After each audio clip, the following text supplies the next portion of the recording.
14편 함께 보도록 합니다. 1절에서 3절 제가 봉독합니다.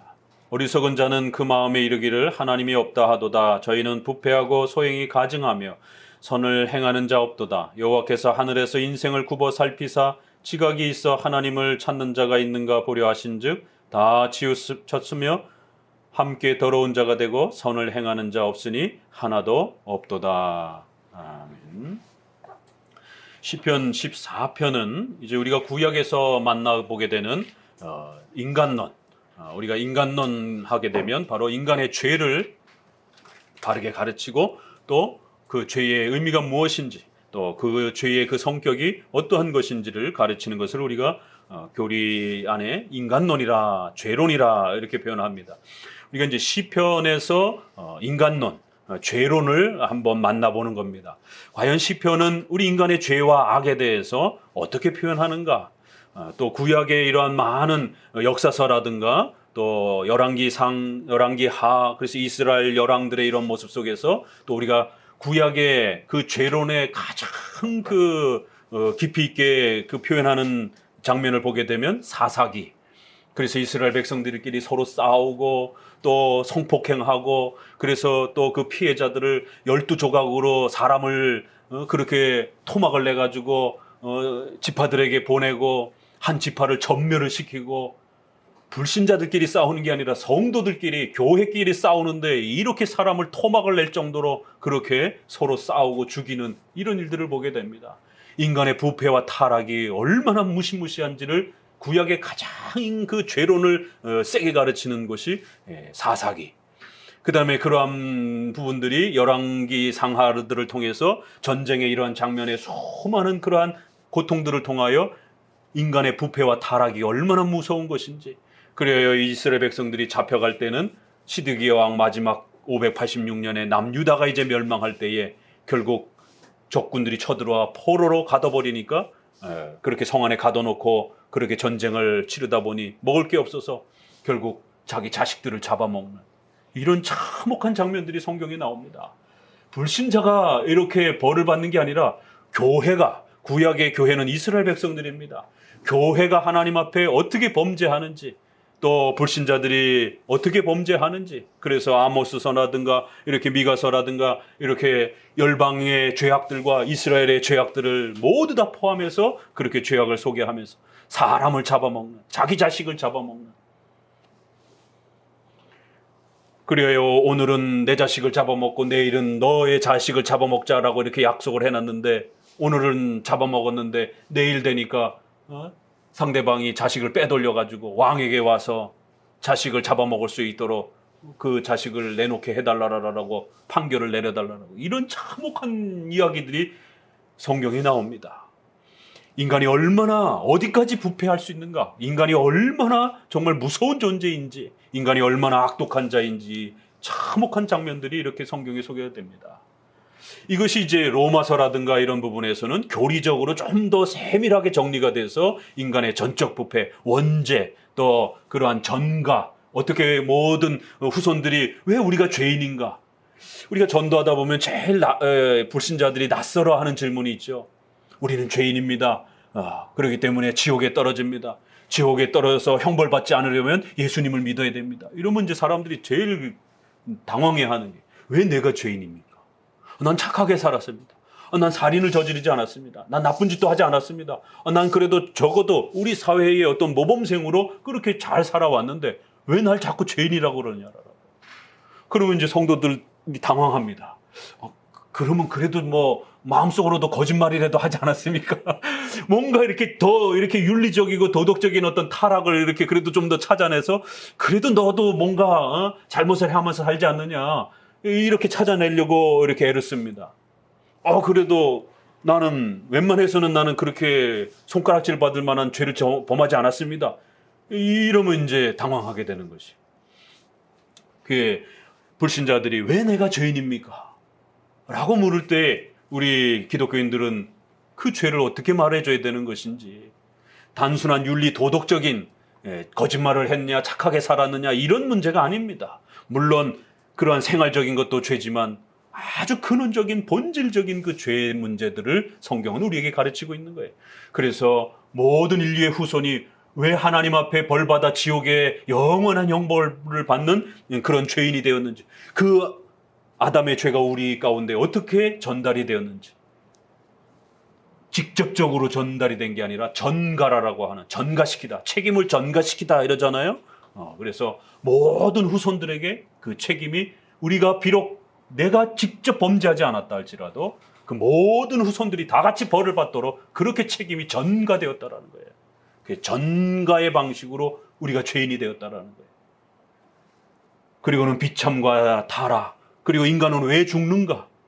죽음은 반드시 하나님의 무서운 형벌이라고 말합니다. 정령 죽으리라 라고 했던, 아담에게 경고했던 바로 그 하나님의 벌 때문에 모든 인류는 죽는 거예요. 안 죽는 인류가 없습니다. 죽음 뒤후에는 영원한 지옥의 형벌이 또 준비되어 있다라고 말합니다. 바로 이런 부분들이 로마서에서는 아주 논리적으로 짜임새 있게 죄의 정의, 죄의 종류, 또 그 다음에 가장 무서운 원죄, 또 그 원죄 중에 특별히 이러한 전적 부패의 이러한 논쟁과 관련해서 왜 수많은 사람들은 이렇게 또 부패를 인정하려고 안 하는가, 이러한 부분들을 짜임새 있게 신약에서는 아주 논리적으로 정확하게 또 교리적으로 압축해서 설명을 합니다. 자, 그러면 시편은 어떻게 죄를 표현할까? 인간의 이러한 참혹한 죄와 아담이 범죄함으로 모든 후손이 함께 그 죄가 전가되어 하나님 앞에 죄인으로서 정죄 받은 것이에요. 내가 죄를 실제로 범했던 안 했던 상관없이 아담의 모든 후손들은 하나님 앞에 정죄받아 그렇게 태어나는 것이에요. 그래서 그거 자체를 인정하기가 싫은 겁니다. 그래서 그게 불신앙이 되는 거예요. 왜 하나님이 그런 질서를 정해? 나 싫어 그거. 내가 언제 뭐고 합의했어? 왜 하나님이 그런 언약적, 행위 언약적 이러한 질서를 정해서 아담에게 그 모든 것을 대표 권한을 주고, 그렇게 아담이 잘 선을 행하며 모든 인류가 복을 받고 아담이 범죄하면 모든 인류가 벌을 받는, 아니 왜 이런 질서를 하나님이 정했어? 아니 난 그거 싫어요. 내가 싫든 좋든 상관없습니다. 여러분이, 우리 모두가 인간으로 태어나는 그 순간 우리는 아담의 후손으로서 태어나는 것이고, 그리고 아담이 하나님과 맺었던 그 언약의 책임을 짊어지고 태어나는 것이, 하나님이 그렇게 창조하셨기 때문에. 그런데 아담이 자유의지로 그 하나님과의 약속을 깼고, 그 불순종의 죄악의 책임은 모든 인류 후손들에게 그렇게 전가된 겁니다. 그래서 인간으로 태어나면 하나님 앞에 벌받아 영원히 지옥의 이러한 책망을 받아야 된다라고 하는 이러한 형벌적 책임이 모든 인류에게 주어져 있는 것이, 이런 부분들을 성경을 통해서 배우지 아니하면 거짓말을 했냐, 착하게 살았느냐, 이런 도덕적이고 단순한 윤리적인 거 가지고는 왜 우리가 죄인인지를 설명을 할 수가 없습니다. 그리고 이순신 장군이라든가 세종대왕처럼 이렇게 일반 윤리적 부분에서 신자들보다 훨씬 더 훌륭하게 이렇게 산 사람들도 많이 있습니다. 그렇기 때문에 이런 단순한 윤리적인 문제를 가지고 이렇게 우리가 죄인입니다, 이런 식으로 접근해서는 성경의 이런 죄의 개념을 올바르게 말해줄 수가 없는 겁니다. 또 성경의 올바른 이 죄관이 정확하게 가르쳐져야 바로 그 죄를 인정하게 되고 그 죄로부터 나를 구원해 주실 예수님을 찾게 되는 것이에요. 그래서 죄의 이런 가르침이 부실해지게 되면 구원에 대한 가르침이 부실해집니다. 죄가 명확하게 설교되어지지 아니하면 예수 그리스도를 찾을 필요가 없어요. 지금도 멀쩡히 잘 살고 있는데 뭘 예수님이 도와준다라고 그래요. 뭐하러 예수님을 찾습니까? 지금도 떵떵거리고 얼마든지 내가 잘 살고 있는데, 남부럽지 않게 살고 있는데 굳이 예수님의 도움 필요 없다라는 것이죠. 이러한 은혜와 그리스도의 이러한 필요성이 축소가 되어집니다. 그래서 시편은 과연 이러한 구약의 역사적으로 설명하는 실제 장면을 통해서 사람, 자기 자식을 잡아먹는 이러한 참혹한 인간의 부패를 설명하면서 이렇게 역사적으로 설명하는 죄의 이런 내용, 또 신약에는 교리적으로 더 짜임새 있게 이렇게 설명하는 또 그러한 설명, 그럴 때 시편은 이렇게 비유와 상징과 이렇게 은유를 따라 노래로 이런 그 리듬을 가지고 시편은 우리에게 교리를 가르치는데, 그럼 시편은 이 죄를 어떻게 설명을 할까? 또 우리는 한번 시편을 통해서 인간의 이러한 원죄, 또 죄의 이러한 참혹함, 지옥의 이러한 형벌, 이런 부분들을 시편을 통해서 함께 배워가도록 합니다. 우리 53편을 한번 먼저 읽어봅시다. 오늘 14편과 53편은 단어 몇 글자만 틀리고 거의 똑같습니다. 그래서 이렇게 시편에서는 인간의 죄의 정의, 죄의 종류, 원죄, 또 전적 부패, 또 인간의 지옥의 형벌, 이런 모든 부분들이 얼마나 중요한지를 거의 그냥 이렇게 단어 변경 없이 이렇게 강조를 할 정도로 인간의 죄의 참혹함에 대한 부분들을 정확하게 깨달을 수 있도록 또 이렇게 강조해 주는 것을 보게 됩니다. 53장 1절을 같이 한 목소리를 읽어봅니다. 어리석은 자는 그 마음에 이르기를 하나님이 선을 행하는 자 없도다. 하나님이 하늘에서 인생을 굽어 살피사 지각이 있는 자와 하나님을 찾는 자가 있는가 보려 하신즉 각기 물러가 함께 더러운 자가 되고 선을 행하는 자 없으니 하나도 없도다. 죄악을 행하는 자는 무지하뇨 저희가 떡 먹듯이 내 백성을 먹으면서 하나님을 부르지 아니하는도다. 저희가 두려움이 없는 곳에서 크게 두려워하였으니 너를 대하여 진친 저희의 뼈를 하나님이 흩으심이라. 하나님이 저희를 버리신 고로 내가 저희로 수치를 당케 하였도다. 시온에서 이스라엘을 구원하여 줄 자 누구인고 하나님이 그 백성의 포로된 것을 돌이킬 때에 야곱이 즐거워하며 이스라엘이 기뻐하리로다. 우리 오늘 시편 14편 6절 7절 한번 읽어봅시다. 뒷부분의 끝문장도 이렇게 동일하게 거의 비슷하게 끝납니다. 14편 6절 7절 너희가 가난한 자의 경영을 부끄럽게 하나 오직 여호와는 그 피난처가 되시도다. 이스라엘의 구원이 시온에서 나오기를 원하도다. 여호와께서 그 백성의 포로된 것을 돌이키실 때에 야곱이 즐거워하고 이스라엘이 기뻐하리로다. 그래서 몇 문장 몇 단어만 틀리고 거의 비슷한 내용을 그대로 반복을 합니다. 자, 우리 49편 12절을 읽어봅니다. 49편도 구약의 죄론을 가르치는 아주 가장 대표적인 또 그러한 본문입니다. 그러나 좀 내용은 방향은 좀 달라요. 다른 부분을 좀 더 이렇게 강조하면서 결론에 49장 12절에 이런 아주 강한 표현이 쏟아져 나옵니다. 12절 같이 읽습니다. 사람은 존귀하나 장구치 못하며 멸망하는 짐승 같도다. 이렇게 사람은 떵떵거리고 아무리 이렇게 자신의 신분을 자랑하며 산다 할지라도 하나님을 모르게 되면 그것은 멸망하는 짐승 같도다라고 이렇게 아주 강력하게 인간의 본질에 대해서 시편은 이렇게 표현합니다. 자, 로마서는 죄가 무엇이고 죄의 종류가 무엇이고 죄의 이 비참함이 무엇이고 이렇게 쫙 설명해 갑니다. 시편은 그런 거 필요 없어요. 멸망하는 짐승 같도다. 얼마나 그냥 가슴에 확 와닿습니까? 너가 그렇게 존귀하고 영화롭다라고 자랑하느냐? 하나님을 모르는 자는 멸망하는 짐승 같도다. 이게 시편의 맛인 겁니다.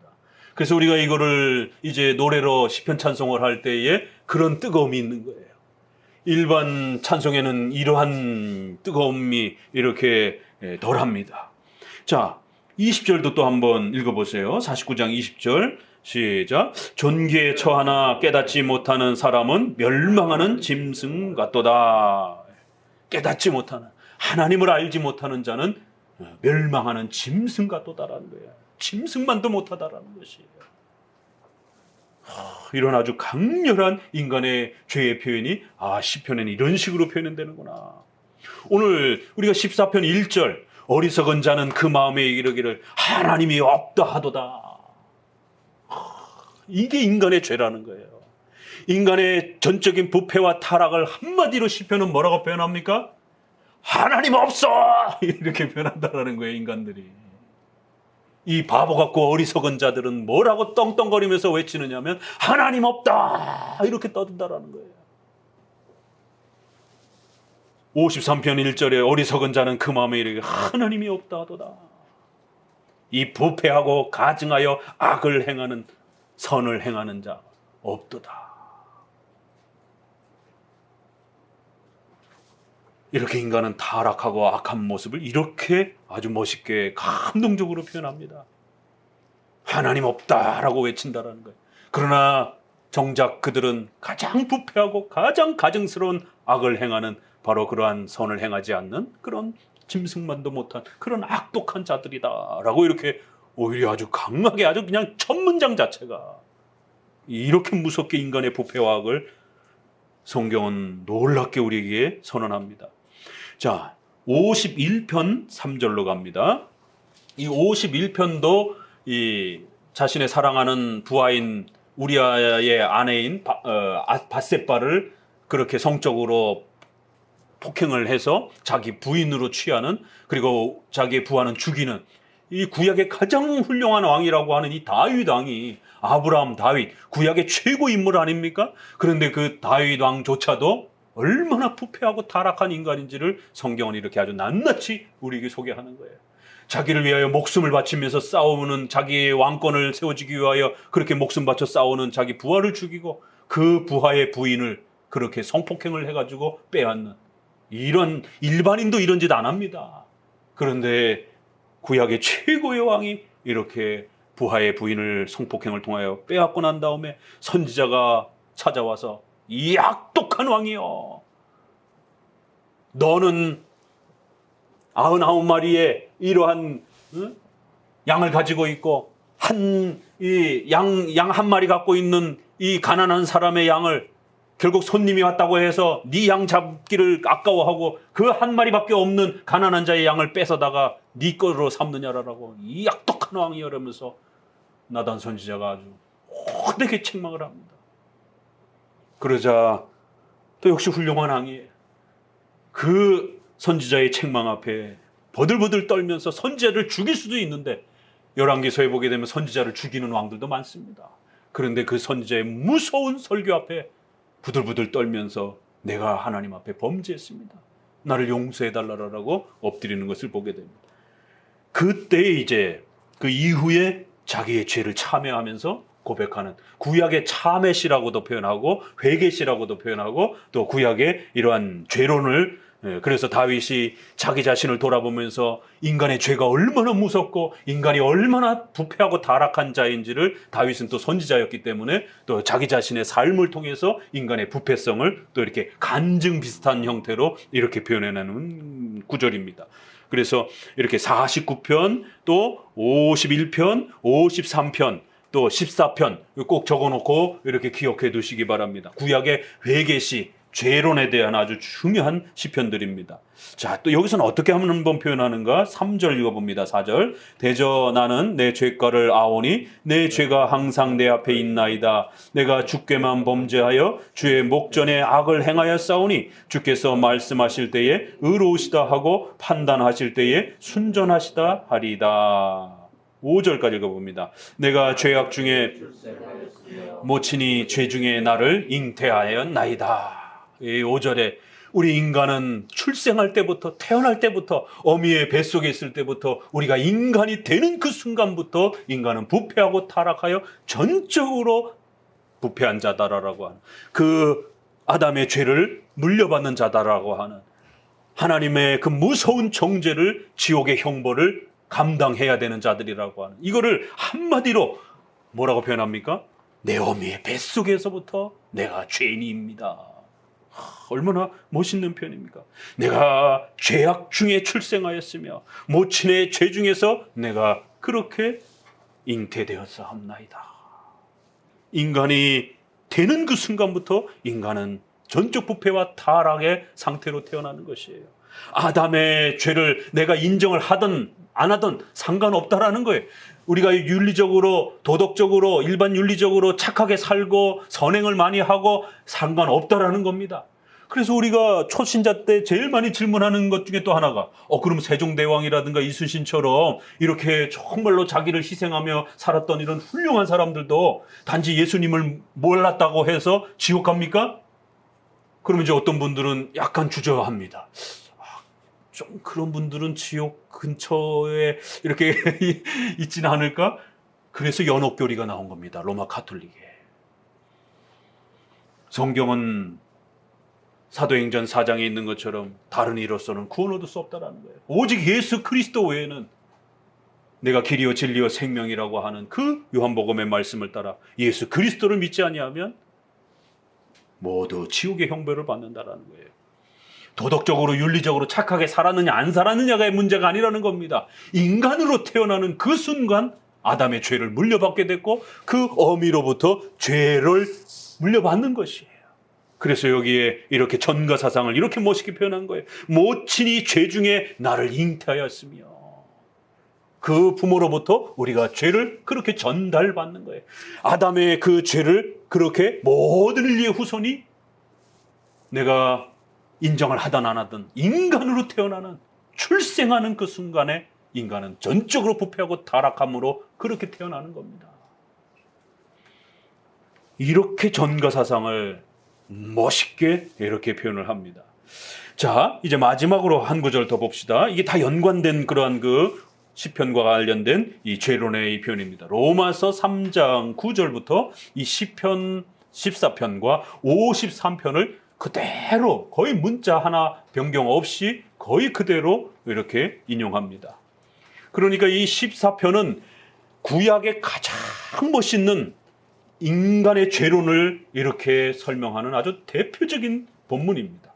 그래서 시편 여기저기에서 또 신약에서조차도 로마서에서 인간의 죄론을 가르치는 가장 중요한 장이 바로 1, 2, 3장인데 특별히 3장이 가장 강렬한 결론적 죄론장입니다. 그래서 3장 후반부터 그렇기 때문에 우리는 모두가 다 죄인이 되었다라는 거예요. 그래서 오직 예수 그리스도만을 바라봐야 된다. 인간의 선행을 통해서, 인간의 어떤 공로를 통해서, 어떤 집안 출신이라든가 돈을 통해서 그 어떤 것으로도 우리는 구원받을 수 없는 부패하고 타락한 자가 되었다라고 하는 그 결론을 3장에서 맺고 이제 3장 후반부부터 하나님의 의, 바로 예수 그리스도를 통해서 얻을 수 있는 그 믿음으로 얻는 의를 이제 얻어야 된다라고 이렇게 3장 후반부, 4장, 5장 이신칭의가 가르쳐지는 거예요. 바로 그 결론장에 이 시편을 끌어온 겁니다. 자, 어떻게 표현하는가 한번 조금 추가된 부분들이 있어요. 어떤 부분이 추가되고 어떤 부분이 동일한가 보세요. 비교하면서 9절부터 읽어봅니다. 그러면 어떠하뇨? 우리가 나으뇨? 결코 아니라 유대인이나 헬라인이나 다 죄 아래에 있다고 우리가 이미 선언하였느니라. 자, 보세요. 1장, 2장 총 결론해서 1장은 유대인과 관련해서 아무리 외적으로 이런 좋은 전통을 물려받았다 할지라도 예수 그리스도를 모르면 죄인이라는 것이에요. 그리고 2장에 와서 그럼 이방인은 어떠냐? 이방인은 당연히 율법도 모르고 예수님도 모르니까 이방인도 죄인이라는 거예요. 그래서 3장에 와서 유대인이나 이방인 모두가 다 죄 아래에 있다. 인간은 부패하고 타락하여 하나님 앞에 벌받아야 하는 그런 존재라고 이제 선언한 거다. 3장 10절 기록한 바 의인은 없나니 하나도 없으며. 자, 요렇게 결론이 난 거예요. 그러니까 시편 14편에는 어리석은 자는 하나님이 없다 이렇게 바보같이 외친다라는 거예요. 그거를 교리적으로 좀 더 정리해서 의인은 없다라는 거예요. 그렇기 때문에 하나님 앞에 모두가 다 전적으로 부패한 타락한 자들이라는 거예요. 의인은 하나님 앞에 의롭게 인정받을 만한 그런 의인은 단 한 사람도 없다. 이게 결론인 것이. 그래서 이제 11절부터는 시편을 끌고 옵니다. 읽어봅니다. 깨닫는 자도 없고 하나님을 찾는 자도 없고 다 치우쳐 한 가지로 무익하게 되고 선을 행하는 하나도 없도다. 저희 목구멍은 열린 무덤이요 그 혀로는 속임을 베풉니다. 저주와 악독이 가득하고 그 발은 피 흘리는데 빠른지라. 파멸과 고생이 그 길에 있어 평강을 길을 알지 못하였고 저희 눈앞에 하나님을 두려워함이 없느니라 함과 같으니라. 그래서 다시 한번 결론을 쭉 설명하다가 결론적으로 죄란 무엇이라고요? 하나님을 두려워하지 않는 거예요. 하나님을 인정하지 않는 거예요. 하나님을 거부하는 거지. 23절을 결론적으로 다시 한번 강조합니다. 읽어봅니다. 모든 사람이 죄를 범하였음에 하나님의 영광에 이르지 못하더니. 그래서 결국 모든 인류 후손은 바로 이렇게 하나님 앞에 범죄한 자가 되었고 하나님 앞에 나아가지 못하는 그런 참혹하고 비참한 상태에 놓여져 있다라는 것이. 자, 연결해서 우리가 5장을 로마서 5장 한번 읽어봅시다. 로마서 5장. 왜 모든 사람이 그렇게 죄를 범하였는가? 왜 우리 모든 인류 후손은 그렇게 하나님 앞에 죄인이 되었는가? 요거를 추가적으로 5장 12절에서는 한 번 더 설명합니다. 5장 12절. 이러므로 한 사람으로 말미암아 죄가 세상에 들어오고 죄로 말미암아 사망이 왔나니 이와 같이 모든 사람이 죄를 지었으므로 사망이 모든 사람에게 이르렀느니라. 한 사람이 범죄함으로 죄가 들어왔다라는 거예요. 그래서 모든 후손들이 결국 그 죄값을 함께 받게 되었다라는 거예요. 자, 13절. 죄가 율법이 있기 전에도 세상에 있었으나 율법이 없을 때에는 죄를 죄로 여기지 아니하느니라. 그러나 아담으로부터 모세까지 아담의 범죄와 같은 죄를 짓지 아니한 자들 위에도 사망이 왕노릇하였나니 아담은 오실자의 표상이니라. 그래서 아주 분명하게 비록 모든 인류의 후손이 아담과 같이 하나님의 명령을 받아 선악과를 이렇게 먹느냐 안 먹느냐 이런 테스트를 이렇게 받은 건 아닙니다. 그건 아담만 받은 거예요. 그러나 그 약속 자체가 하나님이 창조의 약속으로 행위 언약을 아담에게 줄 때에, 선악과를 줄 때에 어떻게 질서를 정해 놓았느냐면 아담으로부터 모든 인류가 후손들이 태어나도록, 모든 인류가 동시에 태어나도록 그렇게 하나님이 창조하지 않았습니다. 아담과 하와로부터 그 후손들이 태어나도록 그렇게 창조한 거예요. 그 질서도 하나님이 정한 겁니다. 그리고는 그 아담에게 행위 언약이라고 하는 율법의 약속을 주셔서 너가 말씀에 잘 순종하면 선악과 이 나무의 열매를 따먹지 말고 잘 그렇게 명령에 순종하며 살으라는 것이, 다른 많은 실과들은 얼마든지 먹을 수 있지만 하나님이 금지한 이 선악과 나무의 열매는 먹지 말라라는 것이. 그래서 너가 잘 순종하면 너의 모든 후손들도 복을 받고, 만약 너가 범죄하면 너의 모든 후손들도 벌을 받을 것이다라는 거예요. 그럴 때 아담이 아유, 뭐 하나님 이런 명령을 왜 하십니까? 왜 이런 질서를 왜 요구합니까? 이럴 수 있습니까? 그럴 수 없는 것이에요. 하나님이 만드신 것도 하나님이신 것이고, 아담을 만드신 것도 하나님인 것이고, 아담에게 그런 질서를 세우신 것도 하나님이신 것이고, 또 그런 모든 후손들이 함께 그 약속의 상과 벌에 참여하도록 그 창조적 질서를 세우신 것도 하나님이신 것이에요. 하나님은 원하시는 대로 모든 것을 행하실 수 있는 전능하신 하나님이기 때문에 그렇게 첫 창조의 질서를 마련하신 것이에요. 그리고는 아담에게 모든 자유지와 능력과 의로움의 모든 능력을 주신 것입니다. 그래서 하나님이 불의하지 않다라는 것이에요. 하나님이 아담에게 능력을 주지 않고 만약 그런 요구를 했다라면 하나님이 불공평하실 수도 있어요. 그러나 하나님은 가장 놀라운, 우리가 다 이해를 하든 못하든 하나님은 행위 언약이라고 하는 놀라운 약속을 아담에게 맺어주신 것이에요. 하나님이 약속을 맺게 되면 하나님이 낮아지셔야 됩니다. 왜요? 약속을 하게 되면 약속을 지켜야 되는 책임이 따라붙습니다. 하나님이 왜 피조물에게 약속을 합니까? 하나님은 얼마든지 피조물에게 명령하실 수도 있고 그 피조물을 안 만들 수도 있는 것이에요. 하나님은 주인이기 때문에. 그런데 하나님이 창조를 하시고 그 창조 중에 아담을 최고의 아담을 하나님의 형상으로 만들어 주시고, 그리고는 천사들에게도 주지 않은 언약이라고 하는 약속의 이 관계를 우리를 높여주셨고, 하나님이 낮아지셔서 언약을 만들어 주신 것이에요. 왜요? 그건 하나님의 뜻인 것이에요. 하나님이 기뻐하셔서 짐승에게도 주지 않고, 짐승은 그냥 본능으로 살아가도록, 침팬지라든가 이러한 그 짐승들은 어떻게 보면 지능이 있는 것 같기도 할 정도로 놀라운 이러한 그 또 모습을 갖고 있는데도 불구하고 짐승은 본능으로만 살아가도록 그렇게 창조하신 것이에요. 천사들은 인격적 존재로 창조하셨어요. 그럼에도 불구하고 그들에게는 언약을 맺지 않았습니다. 천사는 그냥 부리는 종이라고 말하는 것이에요. 그런데 왜 인간에게만 하나님이 하나님의 형상으로 만들어서 하나님과 교제하도록 하여 주셨고, 인격적 존재로 만들어 주셨고, 거기에다 더 나아가 천사들에게도 주지 않은 언약이라는 걸 맺어 주셔서 하나님이 낮아지셔서 이제는 하나님도 약속을 지켜야 되는 책임이 주어지는, 하나님이 만약에 약속을 안 지키게 되면 하나님의 이름과 영광에 치명적인 또 이러한 또 상처를 받을 수 있는 것이, 그럼에도 불구하고 하나님이 인간과 약속을 맺어주신 것이에요. 이건 하나님이 지극히 자신을 낮추어 주셔서 우리를 높여주셔서 그렇게 마치 우리가 하나님과 약속을 맺을 수 있는 대상이 된 것처럼 그렇게 우리를 높여주셔서 약속을 맺으시고, 하나님도 그 약속을 지켜야 되는 채무관계로 그렇게 우리 가운데로 들어오신 것이에요. 어마어마한 은혜를 베풀어 준 겁니다. 그리고는 아담에게 자유의지를 주시고 그 모든 능력을 부여해 주신 것이. 그런데 이제 아담이 범죄한 겁니다. 자, 우리 창세기 2장으로 돌아가 봅시다.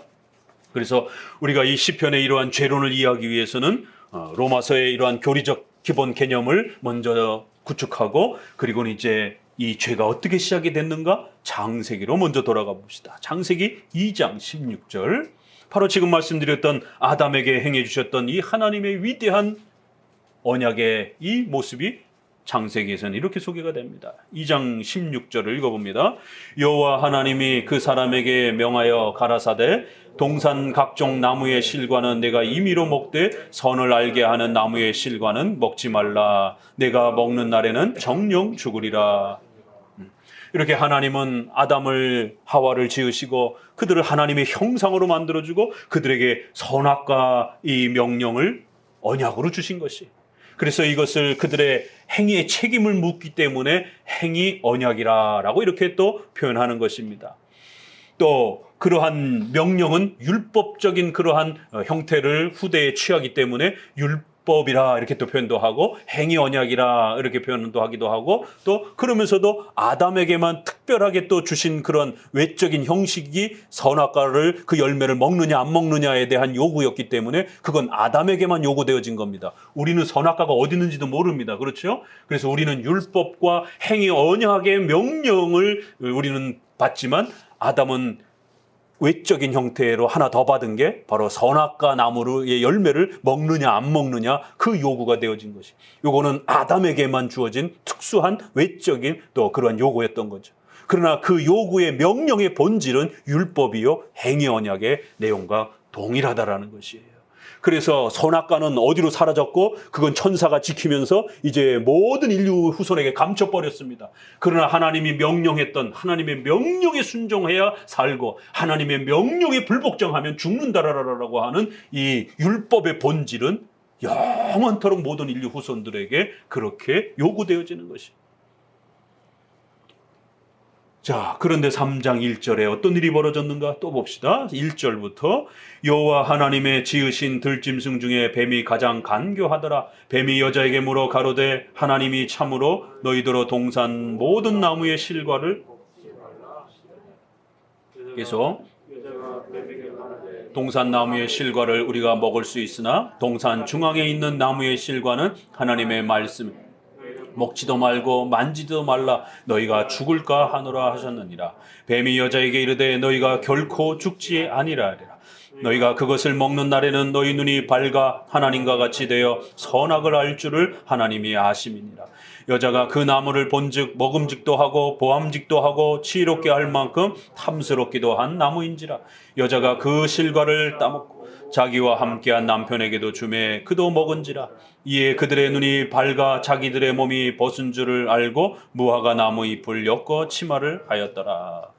자, 여기서는 죄의 정의란 우리 소유리 문답 14문에 있는 것처럼 하나님의 말씀을 지키는 것에 부족한 것이나 어기는 것이, 불법 하나님의 말씀을 어기는 것이, 요한일서에도 보니 이렇게 죄는 불법이다 이렇게 표현을 합니다. 그렇기 때문에 죄의 정의가 바로 하나님의 명령, 선악과 명령을 어긴 것으로 소개가 되는 거예요. 로마서에서도 시편에서도 죄의 정의는 불법, 불순종이에요. 하나님의 말씀을 어기는 것, 하나님을 거부하는 것. 그러자 죄가 발생이 됐어요. 정령 죽으리라 라고 하는 이런 하나님의 무서운 정죄가 실행이 됩니다. 그래서 원죄, 아담이 첫 번째를 범죄한 겁니다. 그래서 첫 번째 범죄, 이래서 오리지널 신, 첫 번째 범죄 이렇게 표현하기도 하고, 모든 인간은 태어나면서부터 하나님을 거부하고 하나님을 싫어합니다. 그래서 본질적인 아주 근원적인 죄, 이런 뜻도 있는 거예요. 그래서 아담과 관련해서는 첫 번째 죄라 이렇게 표현하는 거고, 우리 인류 후손 전체와 관련해서는 근본적으로 하나님을 싫어하는 그런 근원적인 죄성, 이런 표현을 할 때 원죄 이렇게 표현하는 거예요. 그래서 원죄가 발생이 된 겁니다. 그 원죄 아래는 정령 죽으리라라고 하는 바로 영원한 형벌의 책임이 따라붙는 겁니다. 하나님께서 아담에게 어떻게 약속했죠? 순종하면 복을 받고 불순종하면 정령 죽는다라는 거예요. 하나님이 죽이실 거라는 거예요. 하나님 앞에 정죄받는다라는 거예요. 하나님이 정죄하게 되면 영원히 지옥의 형벌을 받는다라는 거예요. 정령 죽으리라는 이 말에는 엄청난 내용들이 담겨 있는 겁니다. 그래서 창세기 3장에는 죄의 정의, 그리고 죄가 이제 시작이 된 거예요. 첫 번째 죄, 원죄가 시작이 된 거예요. 바로 이 원죄가 우리가 벗어나야 되는 가장 무서운 죄인 겁니다. 왜요? 정령 죽으리라라고 하는 하나님의 무서운 정죄, 저주와 진노의 선언이기 때문에 그런 것이에요. 하나님이 정령 죽을 거라라고 우리에게 경고하고 그렇게 선언하신 것이. 죄가 시작되자마자 바로 하나님의 정죄가 따라붙는 겁니다. 정령 죽을 것이다. 그 죽는다라고 하는 건 육체의 죽음뿐을 포함해서 영원히 지옥의 형벌을 받아야 되는 그런 무서운 형벌이라는 거예요. 형벌적 책임이 따라붙는 거예요. 하나님이 정죄하시니까 죽어야 되고 벌을 받아야 되는 책임이 따라붙는 거예요. 죄에 대한 책임. 그래서 죄책이라고 요약하는 겁니다. 원죄가 발생이 됐어요. 그 원죄를 들여다보니까 원죄가 도대체 뭐지? 거짓말을 하고 이런 건가? 아니요. 원죄는 그런 게 아니에요. 아담이 범죄한 첫 범죄, 그리고 그 아담의 후손으로 태어나는 모든 후손이 그 책임을 함께, 형벌의 책임을 함께 물려받는 원죄를 말하는 거예요. 이 원죄의 결과가, 열매가 자범죄, 거짓말하고 십계명에서 나타나는 시기, 탐욕, 살인하는 이런 생활적인 죄. 그래서 원죄와 자범죄, 원죄와 생활죄 이렇게 나누는 겁니다. 원죄가 제일 중요한 거예요. 원죄가 없어져야 이 자범죄도 해결이 되는 겁니다. 원죄가 해결되지 않으면 이 자범죄가 해결되지 않는 것입니다. 그래서 이 원죄를 들여다보니까 원죄는 두 가지가 나눠지더라는 거예요. 하나는 바로 하나님이 정령 죽으리라라고 하나님이 약속했던 그 약속에는 하나님의 정죄가 따라붙을 것이고, 그 정죄는 결과가 따라붙는 거예요. 형벌의, 지옥의 형벌에 대한 책임이 따라붙는 거예요.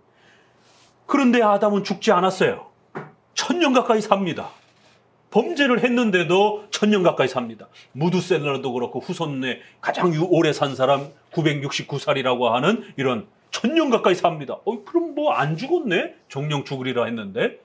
그러니까 그 정령 죽으리라고 하는 것은 단순한 육체적 죽음의 의미가 아니라는 겁니다. 결국 그건 영원한 지옥의 형벌을 받으면서 하나님으로부터 교제를 잃어버리는, 이것이 가장 무서운 죽음의 정의라는 것이, 형벌의 내용이라는 겁니다. 인간은 언젠간 죽을 거예요. 그래서 하나님의 창조 역사를 조금 더 집행하기 위하여 초창기의 사람들은 1000년까지 살도록, 왜? 인류가 번성이 돼야 되니까. 그래서 하나님이 조금 더 살게 해준 겁니다. 그러나 그들도 죽는 겁니다. 그리고는 노아 때 와서 조금 더 생명이 단축이 되는 겁니다. 점점 인류는 생명이 단축되어져 가는, 참 거꾸로 가죠. 지금은 얼마나 좋은 약들과 의학들이 발전이 됐습니까? 그런데도 인간의 수명이 100년을 넘기지 못하는 것이죠. 그런데 성경을 보니까 타락 직후에는 1000년씩이나 살았어요. 그리고는 수명이 점점 줄어드는 이런 장면을 소개를 합니다. 인간의 이러한 육체적 죽음은 그래서 큰 이러한 기준이 아니라는 겁니다. 정령 죽으리라라고 하는 이 경고의 본질은 하나님과 떨어져 그 두렵고 떨림 속에 영원히 지옥에서 벌받아야 되는, 1000년, 2000년도 아니에요.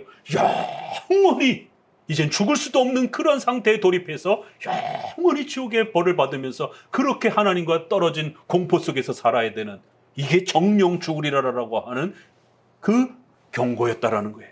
바로 원죄는 이렇게 하나님의 정죄가 선언되어지고, 그리고 그 정죄의 이러한 책임을, 우리가 형벌적 책임을 짊어져야 되는 죄의 책임을 그렇게 갖게 된다는 거예요.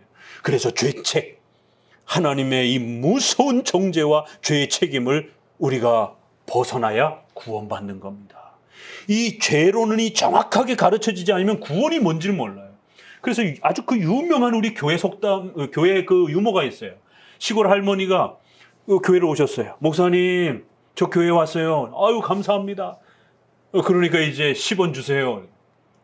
왜요? 그랬더니, 목사님 교회 오면 맨날 구원 준다라고 그러지 않았습니까? 이게 아주 우스개 그 농담인데, 이게 가볍게 넘길 농담이 아니에요. 그만큼 교회가 죄가 뭔지를 모르고 구원이 뭔지를 모른다라는 거예요.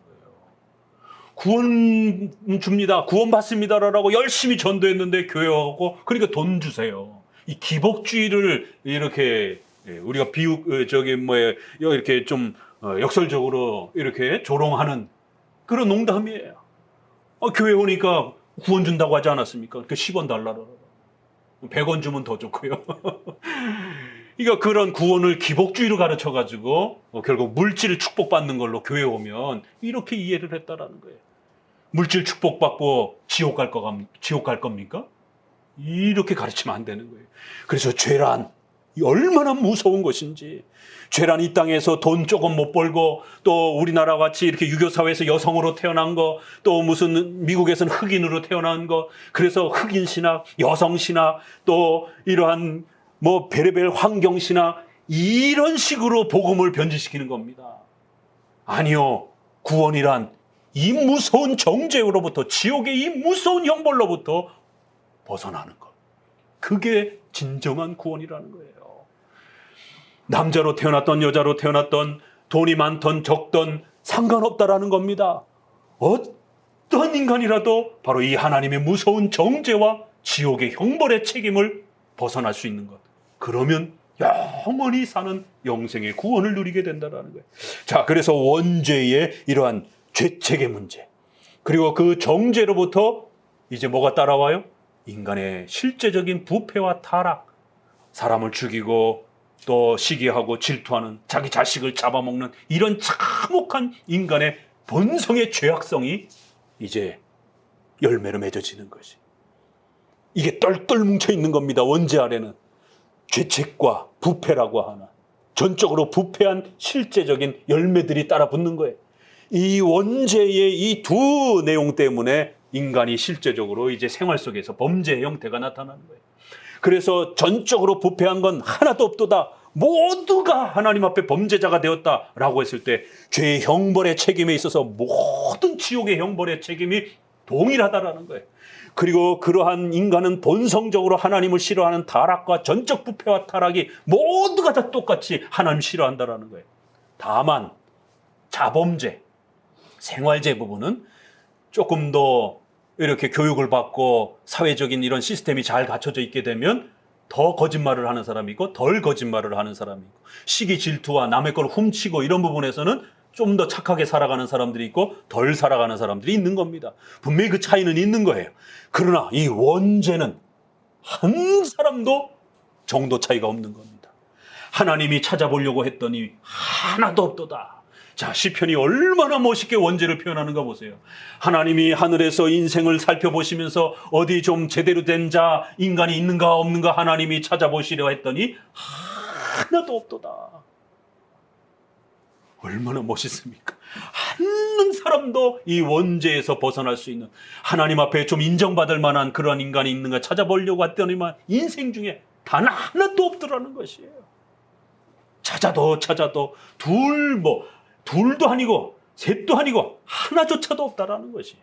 그만큼 이 원죄의 문제는 모든 인류 후손들에게 그렇게 퍼진 거고, 그렇게 전달된 거고, 그래서 정죄의 지옥의 형벌의 책임, 또 부패와 타락의 하나님을 싫어하는 인간의 그런 타락한 부패의 본성, 이건 정도의 차이가 없다라는 거예요. 모두가 다 똑같이 하나님을 싫어하고 모두가 다 똑같이 지옥의 형벌을 받아야 되는 그러한 죄의 책임을, 죄책을, 부패를 가진 원죄를 그렇게 가진 자가 되었다라는 겁니다. 그래서 창세기 3장에는 이렇게 죄의 정의, 죄의 종류, 또 그 죄의 결과, 이런 부분들이 이렇게 설명이 첫 범죄가 소개가 되는 거예요. 그리고는 신속히 이제 오늘 우리가 시편으로 함께 돌아와서 보니까 말씀드린 것처럼 그렇게 1절부터 이렇게 보면 어리석은 자는 그 마음에 이르기를 하나님이 없다 하도다. 하나님을 싫어하고 하나님을 거부하는 인간의 타락과 부패한, 그러한 전적으로 부패한 타락한 본성, 원죄의 모습을 이렇게 멋있게 표현한 거예요. 하나님 없어! 하나님 없어! 하나님 안 믿어도 돼. 이런 인간의, 하나님을 거부하는 인간의 아주 부패한 본성을 한마디로 이렇게 멋있게 표현하는 거예요. 그리고 저희는 부패하고 소행이 가증하여 선을 행하는 자 없도다. 이거는 착하게 살았느냐 안 살았느냐 그걸 이야기하는 게 아니에요. 인간의 부패한 타락의 그 본질을 들여다보고 말하는 겁니다. 우리가 전적 부패라고 하는 것은 오해하시면 안 됩니다. 우리가 칼빈주의와 개혁주의가 전적 부패를 가르칠 때마다 많은 반대자들이, 아니 우리가 멀쩡히 이렇게 살고 있는데, 인간은 의지를 가지고 있는데, 이성을 가지고 있는데 왜 자꾸 전적으로 부패했다라고 타락했다라고 그러느냐. 또 우리가 예수님을 믿지 않아도 착하게 살아가는 사람들이 얼마나 많으냐. 그런데 왜 자꾸 장로교는 전적으로 부패했다라고 말하느냐. 이제 이 죄론과 관련해서 인류 2000년사의 싸움이 어거스틴과 펠라기우스와 싸웠던, 원죄를 인정하고 전적으로 부패되어서 그래서 우리는 오직 은혜로, 예수님의 은혜로만 구원받는다. 이게 어거스틴의 가르침이에요. 그러니까 펠라기우스 목사가 뭘 그렇게까지 세게 말하느냐. 인간은 부분적으로 부패했고 원죄를 물려받지 않았고, 그렇기 때문에 각자가 하나님 앞에서 순종해서 잘 살면 되는 거지. 자기가 못했으니까 지옥에 가는 거지. 아니 아담처럼 자기가 열심히 하면 누구나 다 하나님 앞에 상 받을 수 있는 거 아니야? 왜 자꾸 그렇게 전적으로 부패됐다라고 그러냐. 그걸 시비를 걸은 거예요. 그래서 어거스틴은 아닙니다. 비록 겉으로는 인간이 착하게 살기도 하고 또 훌륭한 사람도 있기도 하지만 인간의 본성, 본질이 하나님을 싫어하고 타락해 있다라는 거예요. 원죄를 물려받았다라는 거예요. 그래서 오직 예수 그리스도 외에는 구원받을 수 없다라는 겁니다. 자, 종교개혁 시대 또다시 우리가 도르트 총회라라고 하는 1618년에 바로 칼빈주의자들과 알미니안주의자들이 붙어서 싸운 게 바로 이 문제예요. 그래서 5대 이 칼빈주의 교리라고 하는 그 중에 하나가 전적 부패와 불가항력적 교리가 같이 묶여져 있는 거예요. 우리 장로교는, 개혁주의는 인간은 원죄를 물려받았고 전적으로 부패하고 겉으로는 비록 조금 일반 도덕 윤리에서는 착하게 살기도 하지만 구원과 신앙과 하나님을 바라보는 데 있어서는 인간은 본성적으로, 본질적으로 타락해 있다라고 하는. 그래서 인간의 구원과 하나님을 향한 그러한 신앙적 행위에 있어서는 그 어떤 것도 할 수 없다라고 하는 전적 부패란 바로 이러한 신앙과 구원에 대한 문제를 이야기하는 것이지 일반 윤리에 대한 문제를 이야기하는 게 아니에요. 그걸 자꾸 착각을 해서 인간이 타락했다라고 해서 짐승이 된 것처럼, 인간이 타락했다라고 해서 이성을 잃어버린 것처럼 이걸 전적 부패라고 말하는 게 아닙니다. 전적 부패를 말하는 것은 바로 구원을 향하여 찾아갈 수 있는데, 하나님을 향하여 찾아갈 수 있는데, 이러한 부분에 있어서 인간은 모든 기능을 잃어버렸고 모든 능력을 잃어버렸고, 그래서 전적으로 부패했고 전적으로 무능력하다라는 거예요. 단 1%라도 인간의 힘과 능력으로 하나님을 찾을 수 없고 자신의 구원에 보탤 수 없다라는 거예요. 비록 윤리적인 인간으로 살아가는 하나님의 형상의 기본 기능은 여전히 남아있는 겁니다. 인간은 도덕적 존재이고 인격적 존재이기 때문에. 그러나 하나님을 찾아야 하는, 하나님을 바라봐야 되는, 구원을 얻어야 되는 이 부분에 있어서는 인간은 완벽하게 부패되어 있고 타락한 상태라는 것이에요. 그래서 개혁주의는 전적 부패를, 죄론을 강조를 했는데, 끊임없이 일반 넓은 형태를 추구하는 이런 분들은 자꾸만 전적 부패를 싫어하고, 야, 너무 그렇게 세게 부패를 강조하게 되면 결국 인간의 도덕적 책임이라든가 윤리적인 이런 책임 등한시되지 않느냐, 인간이 나태해지고 게을러지지 않느냐, 그러면 그렇게 전적으로 부패됐다라고만 자꾸 강조하게 되면 그럼 뭐 인간은 아무것도 안 해도 돼? 그러니까 이걸 잘못 오해를 한 것이. 인간의 그런 본성적 상태를 강조하는 그러한 강조점이 무엇인지를 이해를 제대로 못한 것이죠. 그래서 인간의 죄를 정확하게 가르쳐줘야만이 우리 힘으로 구원받을 수 없다라는 걸 깨닫고 오직 예수 그리스도의 은혜를 찾으려고 하는 이 기독교의 위대한 구원이 따라붙는 것인데, 결국 전적 부패를 싫어하면서 결국 구원론에 있어서도 인간이 자신의 힘으로 일부분 구원을 보탤 수 있다라고 하는 신인 협력주의적인 그런 구원관이 오늘날에도 자꾸 퍼지는 것이에요. 오늘날에도 전적 부패를 가르치는 교회가 별로 없습니다. 이거 가르치고 인간의 부패성을 강조하게 되면 더 싫어합니다. 교회 왔는데 왜 자꾸 죄인이라고 그러고, 왜 자꾸 회개하라고 그러고, 왜 자꾸 부패하고 타락했다라고 그러는가. 좀 재미난 얘기, 좀 이렇게 신나는 얘기, 즐거운 얘기, 막 웃다가 이렇게 돌아가는 이런 얘기나 많이 해주면 교회 가서 좀 편안하게 있다가 돌아가야 되는데, 장로교와 이 개혁주의에 오면은 죄를 너무 많이 강조한다라고, 그것도 아주 전적으로 부패했다라고, 회개해야 된다라고, 이렇게 너무 죄를 세게 강조한다라는 것이. 하지만 성경은 우리에게 죄를 정확하게 가르쳐 주려고 애를 씁니다. 그래야만 우리가 죄인임을 인정하고 죄인임을 고백하고 예수 그리스도를 찾게 된다는 거예요. 사람이 죽어가는데, 암으로 죽어가는데 그저 겉에만 그냥 슬쩍 치료해주고 말면 그 사람이 삽니까? 고통스럽고 아프더라도 칼을 째서 그 암덩어리를 끄집어내지 아니하면 인간은 살지 못하는 것이. 아프고 힘들어도 내가 죄인입니다 라고 고백할 때까지 강력하게 죄를 설교해 줘야 되는 거예요. 인간의 죄가 어떻게 시작이 됐는지, 우리가 태어나면서 왜 죄를 물려받았는지, 이 죄를 어떻게 해결받을 수 있는 것인지, 이 죄를 해결하지 않은 상태로 죽게 되면 영원한 지옥의 무서운 영벌이 준비되어 있다라고 하는 이 엄청난 인간의 비참과 타락을 반드시 얘기해 줘야 된다는 거예요. 자신의 가족을 진정으로 사랑한다라면 불신자들이 듣기 싫어하는 이 죄의 내용을 말해줘야 되는 겁니다. 핍박을 받아도 말해줘야 되는 거예요. 잠시 핍박받는 게 두렵습니까? 그 가족을 영원히 지옥에서 끄집어내서 영원히 우리가 함께 천국에서 죽은 이후에 서로 다 알아본다라고. 인간의 인식과 이성과 영혼은 살아있기 때문에 죽음으로 우리 육체가 썩어진다 할지라도 인간의 영혼은 절대로 죽지 않습니다. 그래서 천국에서도 다 알아보고 지옥에서도 서로 다 알아본다라고. 이런 가르침을 성경을 이야기합니다. 그래서 예수님의 재림 때에 육체가 다시 부활될 뿐인 것이. 그래서 몸과 영혼의 지금처럼 이렇게 인간의 완벽한 상태로 다시 이제 우리가 구성이 되는 겁니다. 그리고는 천국에서 지옥에서 영원히 살아가는 거예요. 그러면 지옥에서는 영혼의 고통뿐만 아니라 육체의 고통도 당하는 겁니다. 그래서 성경에는 죽지 않는 벌레들이 우리 인간의 육체를 파먹고, 이 지옥을 설명할 방법이 없는 거예요. 보지를 못했으니까.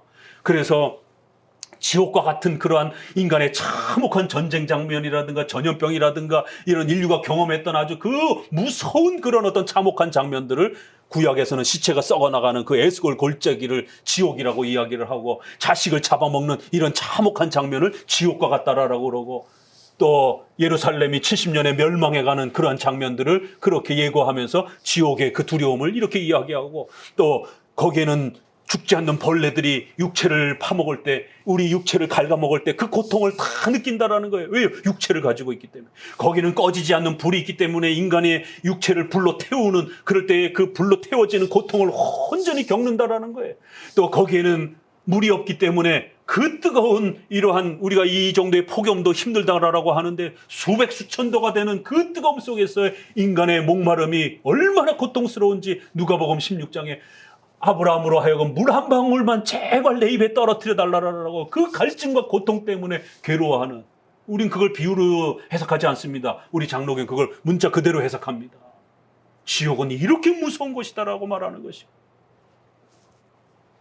잠시 불편해도 불신자인 가족에게 복음을 전해야 되는 것이에요. 불신자가 호락호락 자기가 죄인이라고 인정하겠습니까? 인정하지 않는 것이에요. 그래서 오직 성령의 강력한 도우심을 의지하면서 여러분의 힘으로 할 수 없는 거예요. 하나님의 은혜와 능력을 의지하면서 여러분의 가족을 신자로 그렇게 복음의 은혜의 역사가 일어나도록 간절히 기도하면서, 그러나 그 내적인 것은 하나님이 역사하시는 것이지만 외적인 수단은 여러분의 입을 사용하는 겁니다. 그래서 하나님과 여러분이 함께 복음의 역사들을 펼쳐가는 것이, 여러분이 전하지 않으면 그 가족에게 누가 복음을 전할 것입니까? 다른 사람이요? 아니, 본인도 가족도 안 전하는데 남이 왜 전합니까? 가족이 먼저 전해야 되는 것이. 그래서 불편하더라도 또다시 가족에게 복음을 전하고, 아직 믿지 않는 가족이 있다라면 돌아가시기 전에 그 지옥의 불구덩이에 떨어질 그 참혹한 지옥의 형벌을 받을 거를 아파하면서 돌아가시기 전에, 또 연세가 있으시다면 더 시급히 더 많이 이렇게 복음의 필요성, 전도의 필요성을, 죄를 알아야만이, 죄가 얼마나 무서운 것인지를 알아야만이 열심을 낼 수 있는 것이. 그래서 오늘 시편은 이렇게 하나도 없도다. 인생을 살펴 굽어 살펴 지각이 있어 하나님을 찾는 자가 있나 보려 하신즉 다 치우쳐 더러운 자가 되고 선을 행하는 자가 한 사람도 없다라는 거예요. 이게 뭐 거짓말 이런 이야기가 아닙니다. 다 그 본성의 더러움이, 그 인간의 본질적인 본성이 한쪽으로 치우쳐서 어떻게 해요? 선으로는 가지 못하는 거예요. 죄악으로만 계속 치우치는 겁니다. 아무리 가려고 애를 써도 치우쳐서 한쪽으로, 죄악 쪽으로만 걸어가는 거예요. 하나님을 싫어하는 쪽으로만 걸어가는 거예요. 그래서 아주 더러운 자가 되었다라라고, 부패한 자가 되었다라라고. 하나도 없도다. 그리고는 이제 이러한 인간의 원죄가 바깥으로 나올 때 어떻게 나온다고요? 교인들을 핍박을 해요. 그래서 내 백성을 먹으려고 하고 떡 먹듯이 잡아먹으려고 한다는, 이게 시편의 죄의 모습입니다. 얼마나 멋있게 표현합니까? 인간의 불신자들의 악독함이 어떻게 표출된다고요? 교인들을 잡아먹으려고 한다는 거예요. 야, 어떻게 이렇게 무시무시하게 이렇게 인간의 죄성을 이렇게 표현할 수 있을까? 여러분, 성경에서 불신자들의 이 타락한 이 본성을 이렇게 멋있게 표현하는데 보셨습니까? 타락한 불신앙의 본성이 교인들을 싫어하고 교회를 싫어하고, 그래서 교회만 세워지면 없애려고 하고, 주변에 교인들만 있으면 따돌려서 왕따를 시켜서 그 사회에서 매장을 시키려고 하고 잡아먹으려고 한다는 거예요. 또 하나는 저희가 거기서 두려워하며, 그리고는 온갖 가난한 자의 경영을 부끄럽게 하며, 또 로마서에 있는 것처럼 저희의 목구멍은 열린 무덤이요, 이건 이제 자범죄에 해당이 되는 거예요. 실제적으로 거짓말하고 말을 막 함부로 하고, 그래서 말로 사람을 상처를 주고, 그 입에는 저주와 악독이 가득하고, 그 발은 피 흘리는데 빠르고, 남의 걸 빼앗고, 이런 행동으로 범죄하는 죄들이 로마서에는 조금 더 이렇게 많이 표현이 됩니다. 그렇지만 이제 마지막 우리 6절 7절 부분에 이스라엘의 구원이 시온에서 나오기를 원하도다. 여호와께서 그 백성의 포로된 것을 돌이키실 때 야곱이 즐거워하고 이스라엘이 기뻐하리로다. 성도 여러분, 그러나 두려워하지 마시라는 거예요. 성도들을 집어삼키려고 잡아먹으려고 그렇게 핍박하고, 불신자들은 교회가 싫어서, 하나님이 싫어서 그렇게 핍박하고 그렇게 고통을 주지만, 반드시 하나님은 성도들을, 교회를 지켜내 줄 거라는 거예요. 성도와 교회를 표현할 때 어떻게 표현했는가 보세요. 그 고통받는, 잡아먹으려고 하는 거기서, 저희가 거기서 이런 표현을 씁니다. 역부로. 그렇게 아주 눈을 부릅뜨고 교회를 핍박하고 성도들을 죽이려고 그렇게 핍박하는 바로 거기, 그 시점에 때로는 성도들이 고통을 받고 어려움을 당할지라도 하나님은 영원히 그렇게 두지 않는다라는 거예요. 거기서 오히려 누가 두려워한다고요? 악인들이 두려워하게 될 거라는 거예요. 오히려 그 악행자들이 바로 그 자리에서 두려워하고 두려워 떨 거라는 거예요. 하나님은 의인의 세대에 계실 것이다라는 거예요. 교회 가운데 하나님이 계실 거라는 거예요. 가난한 자의 경영을 부끄럽게 하고 망가뜨렸다라는 거예요. 그러나 하나님은 그 가난한 자들의, 핍박받는 자들의 피난처가 되실 것이다라는 거예요. 왜요? 하나님의 구원이 그 교회로부터, 시온으로부터, 여호와께서 그 백성의 포로된 것을 지켜 보호해 줄 것이다라는 거예요. 이렇게 하나님이 의인의 세대에, 가난한 세대에, 시온에서, 포로된 자에서, 또 야곱에서, 이 야곱은 구약의 이스라엘 교회를 대표하는 가장 대표적인 이름이잖아요. 또 야곱이 이름이 바뀌어서 이스라엘로 이름이 바뀌었지 않습니까? 이거 다 교회를 표현하는 말들이에요. 야곱, 이스라엘 가운데서 하나님이 기뻐하고 그들을 지켜내 주실 것이다라는 거예요. 두려워하지 말라라는 거예요. 오늘 시편 말씀을 통해서 14편을 통해서 이렇게 시편에서 말하는 죄가 어떻게 표현되는지, 하나님이 없다 이렇게 뻔뻔스럽게 외치는 이런 인간의 본질적인 전적으로 부패한 타락한 모습, 한쪽으로 치우쳐 죄악으로만 치우쳐 더럽고 부패한 자가 된 인간의 이런 본성들, 하나도 의인이 없는 이런 인간의 죄성들, 그리고 온갖 자범죄를 범하면서 이러한 타락한 그러한 모습을 보여오며 살아가는 우리 인생들이라는 거예요. 그래서 이제 구원으로 넘어가면 이 원죄가 해결이 되는 거예요. 그러나 우리 성도들에게는 자범죄는 남아있는 겁니다. 그래서 우리도 여전히 성화를 통해서 예수님의 피 흘림을 통해 계속해서 우리의 자범죄들을 고쳐나가야 되고, 또 그 자범죄들이 계속해서 성숙되어져 가면서 성화되어져 가면서 거룩함으로 자라가야 되는 겁니다. 근데 성도들이 헷갈리는 거예요. 우리가 예수님의 피로 구원받았는데 왜 자꾸 죄를 짓지? 그럼 그 죄는 뭐지? 그러면 다시 지옥에 떨어지는 거야? 아니요. 원죄가 해결되면 지옥에 다시 떨어지지 않습니다. 그러나 자범죄, 그 열매는 남아있어요. 그렇게 차이가 나는 겁니다. 왜요? 이 자범죄는 그 부패함으로부터 나오는 거기 때문에, 원죄, 그리고 그 원죄 안에 죄책, 부패는 실제적인 삶의 그 인간의 본성의 부패성을 말하는 거예요. 그래서 예수님을 믿고 난 이후에도 여전히 우리 안에 부패한 본성이, 육체가 연약하기 때문에 부활체를 받기 전에는 부패한 본성의 본질이 남아있는 거예요. 그래서 그 부패한 본성 때문에 자꾸 나쁜 짓을 하게 되고 자범죄들이 일어나는 거예요.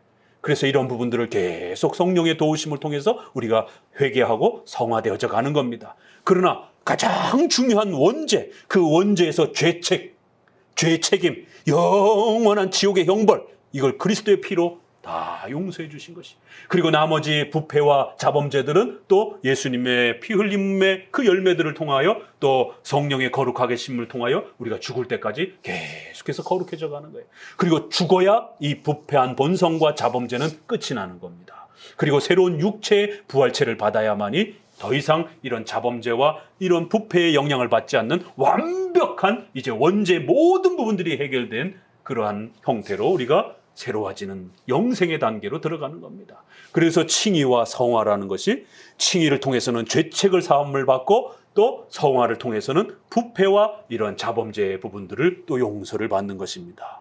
그래서 두 가지 구원의 교리가 그렇게 따라 붙는 것이에요.